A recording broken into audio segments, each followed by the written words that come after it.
Mes chers compatriotes, bonjour. Combattants, combattantes, résistants. La première question de ce matin est que pourquoi appeler le peuple congolais pour aller se manifester devant l'ambassade du Rwanda à Paris? Point d'interrogation. Alors pour votre information, le Rwanda à ce jour est impliqué dans la mort de 12 millions de Congolais, sans compter le massacre, le viol ou le pillage de nos ressources. À ce jour, le Rwanda n'est pas un présumé innocent. Pour ma part, le Rwanda est bel et bien coupable de plusieurs chefs d'occupation. Viol en réunion, massacre de la population, pillage de nos ressources, et tout est pointé, j'en pense. Alors, pourquoi aujourd'hui amener le peuple congolais pour aller faire un sitting ou un marche pacifique devant une ambassade de criminels, avec tous ces chefs d'occupation qui pèsent sur leur tête? Moi, j'aurais voulu attirer l'attention des organisateurs, des combattants, des résistants qui appellent à cette sitting. Nous devons nous assumer. Nous sommes face à, je dirais, une bande de criminels qui portent des armes, qui nous prennent en joue. Et vous voulez sortir les gens, aller danser devant eux. Inconsciemment, nous rentrons un peu dans la lignée de nos politiciens. Sortir les gens, aller marcher, danser pacifiquement, et puis faire des photos, publier, mais dans tout ça, ça ne porte rien. J'aurais voulu que les combattants que nous sommes, ou les résistants que nous sommes, nous puissions assumer notre rôle. Nous sommes les défenseurs de notre pays. Aujourd'hui, le combat est rude. Donc, on doit faire la même chose. Tu n'as pas la capacité de répondre comme gérer les camps adverses, on doit faire avec le moyen du bord. Alors, c'est pour cela, moi, j'appelle d'abord une réunion d'urgence pour tous les combattants, résistants, les organisateurs qui veulent faire cette action. Que nous puissions s'asseoir pour penser ensemble, voir les prérogatives à mettre en place pour que nous puissions dire aux populations qui viendraient dans cette occasion ce qu'il faut faire. On ne peut pas les appeler comme je vois aujourd'hui le message qui c'est réel, de partout tout le monde appelle, les 30 devant l'ambassade, mais pourquoi faire? Si c'est pour faire des sit-ins, faire des photos, faire danser les gens, mes chers compatriotes, sur votre respect, je ne suis pas le vôtre. Comme je vous ai dit, sans me répéter, le Rwanda aujourd'hui a plusieurs chefs d'occupation sur sa tête. Viol en réunion, massacre de 12 millions de population. Et sans compter le pillage de nos matières premières. Alors on ne peut pas aller dans ces endroits-là comme ça pour danser, faire des sittings. Il faudrait quand même que nous puissions apporter une réponse à ce problème. Pour que nous puissions commencer à montrer, je dirais, l'exemple aux peuples congolais qui sont au pays, de voir que oui, aujourd'hui, la diaspora sont allés à l'ambassade du Rwanda, qu'ils ont posé ça comme action. Et peut-être par là, le peuple qui sont au pays, puisqu'on les appelle à chaque fois un soulèvement populaire, mais ils n'arrivent pas à en faire. Mais si nous, aujourd'hui, nous commençons à montrer, je dirais, la voie, je pense que eux, là où ils sont, ils vont commencer à oser. Il faut oser quelque part. Si peut-être vous n'arrivez pas à comprendre, vous savez, il y a 6 mois passés, aujourd'hui, nous avons un groupe qu'on appelle les Gilets jaunes. Chaque samedi, ils sont dans la rue de Paris. Mais je ne vous dis pas, à leur passage, ce qui coûte pour le commerçant. Mais ce n'est pas leur problème. Dans ce groupe-là, il y en a qui viennent pour manifester, il y en a qui viennent pour poser les actions, pour revendiquer leur salaire, hein, peu importe. Mais l'État français n'empêche pas ces manifestations, puisque c'est un pays de droit.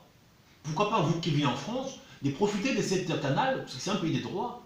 Pendant ce temps-là, il y en a qui viennent pour manifester, il y en a qui viennent pour poser les actions, pour que le Rwanda en question sache qu'aujourd'hui, les peuples congolais n'est plus deep.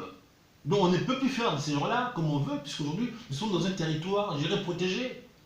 Alors j'aurais voulu plutôt que vous puissiez appeler les gens pour manifester, et un groupe pour poser les actions, pour que ces actions-là puissent montrer l'exemple aux peuples congolais qui sont dans le pays, en disant que nous, la diaspora, on a commencé à faire ça, vous aussi commencez peut-être les opérations Toyibinda. Est-ce par là que la peur peut changer les camps? Mais si on n'arrive pas à faire ça, je pense qu'on va faire la répétition.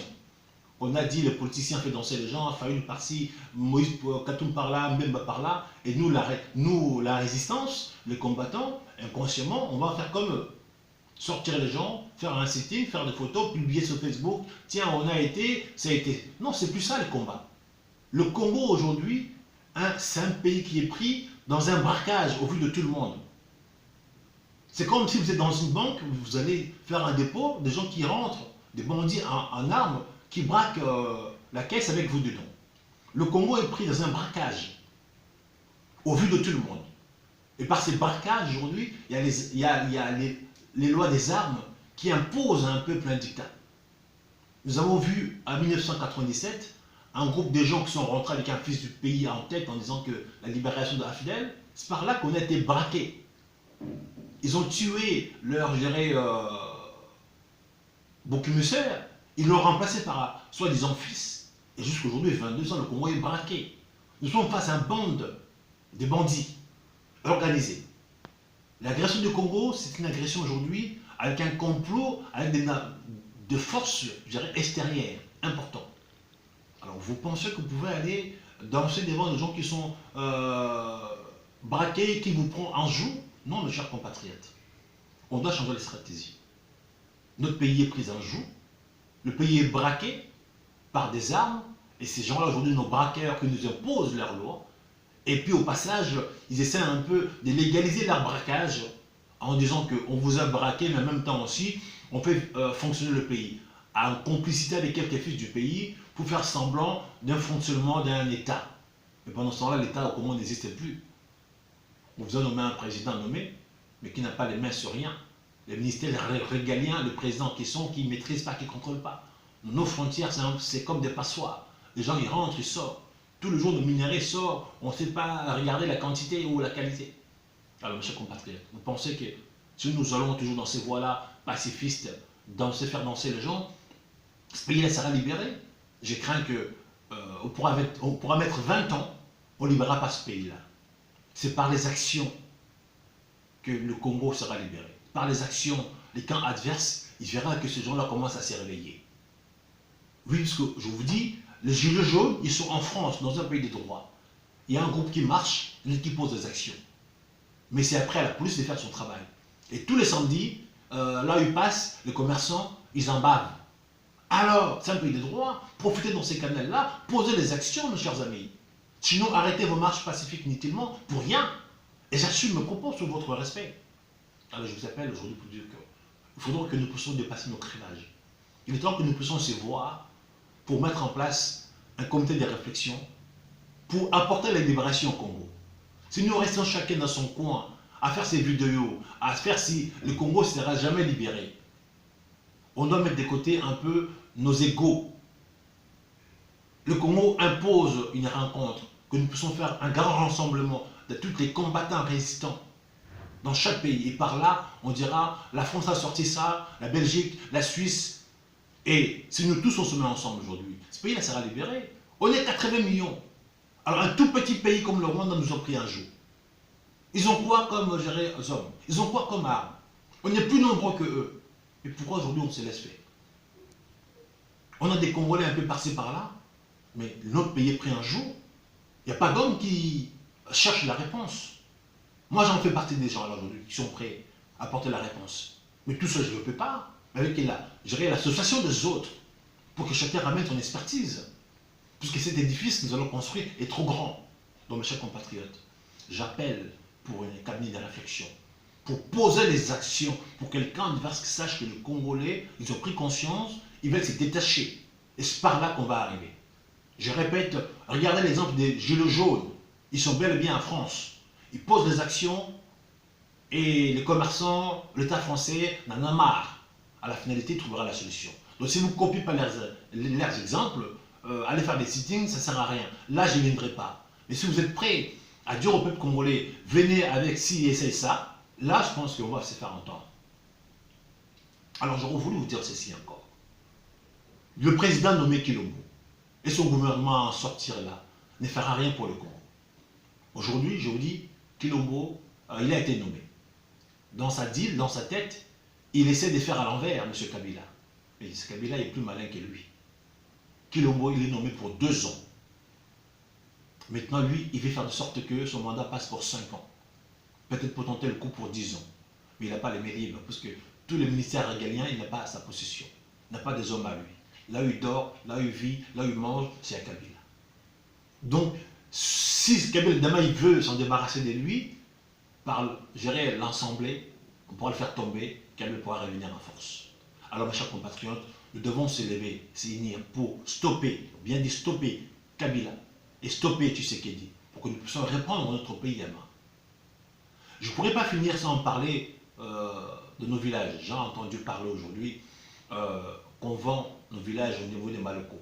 La vente de 12 villages au niveau de Maloko à M.